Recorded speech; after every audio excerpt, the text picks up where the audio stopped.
Philip Manduca, Head of Investment at ECU Group. Philip, thanks very much for joining us this morning.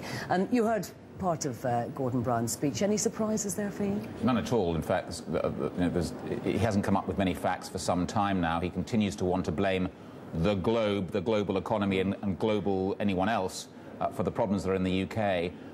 But it doesn't obscure the fact, and it is a fact, well, no matter what your political instinct is, it is a fact that there's one thing that you just have to judge Gordon Brown on, whether you like him or not, whether you're going to vote for him or not, and that is that under his remit, when he was Chancellor, after some 15 years of a bull market, we entered this phase that he's talking about, broke.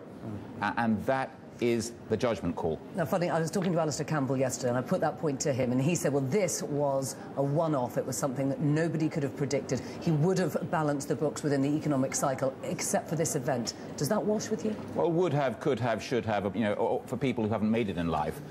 The reality is, he didn't do this. It was his job to do this. He promised us no booms and busts any longer, and he's walked us straight from a boom into a bust. And this is the guy that, you know, he's asking us to vote for. And I don't know what all these other policies are. The Conservatives are very vague about their policies. Labour don't seem to have many policies that are working right now. But there's one thing that if I had to vote tomorrow, it would be on this basis, that the guy who's asking me to, you know, to vote for him to lead this country for the next 5 years has led us into this problem, global or UK or otherwise, broke. And I couldn't vote for him on that basis alone to lead me.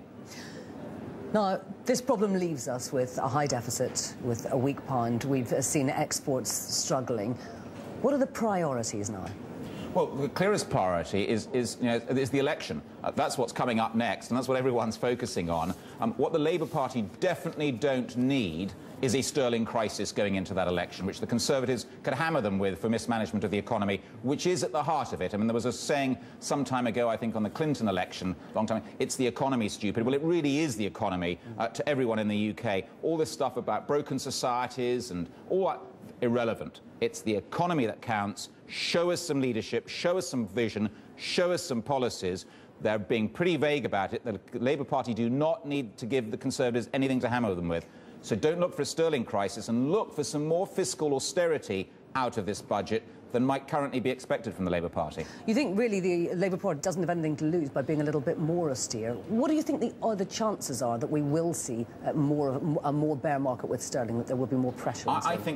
I think there's little chance right now. I know everyone's getting very bearish and been very bearish of sterling, and obviously to where sterling's got to, they're quite right. But I actually see a turn in sterling imminently ahead on two counts. One of which is, I think the Labour Party's got nothing to lose by talking tough in its budget. It can always change or fail to push through those policies, but please don't look that you're vacillating or weak fiscally, because the sterling market will get hammered as a consequence. And the second thing is that we've had a very bad Jan and Feb economically. We've seen very little traction from very accommodative monetary policy and fiscal policy over 2009, and now followed by a bad Jan and Feb with weather. I'm looking for a very strong snapback economically in March, April and May data coming through very shortly, which is going to show stronger economic growth in the UK than anywhere else. And I think, combined with a tougher than expected budget, will lead to sterling's strength in the next 3 months against most currencies. And that is a contrarian call. It certainly is. You're talking about a tough budget here.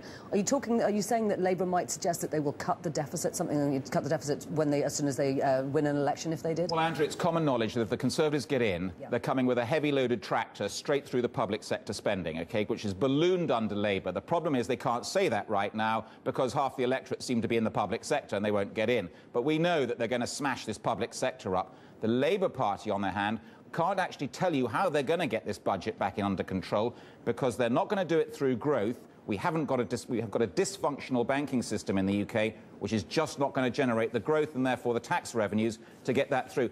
And electorally, no one's going to get anywhere with spending cuts. There's no political will for that whatsoever. How do we solve this? Very difficult to know. My best guess right now, more monetary debasement, more QE from the Bank of England as 2010-2011 roll on, and that's why I continue to be bullish about gold. Philip, thank you very much for coming in. Lots more we could have talked about. Please come back and talk to us again soon. Fine, Andrea.